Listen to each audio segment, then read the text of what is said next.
തണ്ണിമത്തൻ കൊണ്ട് ഒരു സ്പെഷ്യൽ ജ്യൂസ് ഉണ്ടാക്കിയാലോ? അതിന് വേണ്ടത് തണ്ണിമത്തൻ, ഒരു ഇഞ്ചി കഷ്ണം, ഒരു പച്ചമാങ്ങ, പിന്നെ വേണ്ടത് സോഡ.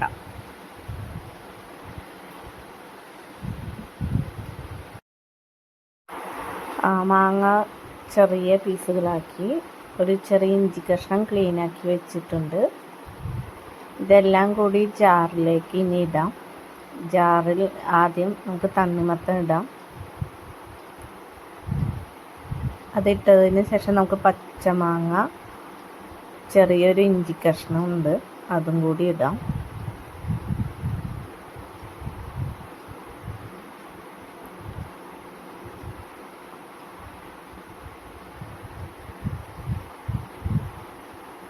ഇനി നമുക്ക് കുറച്ച് സോഡ ഒഴിക്കാം.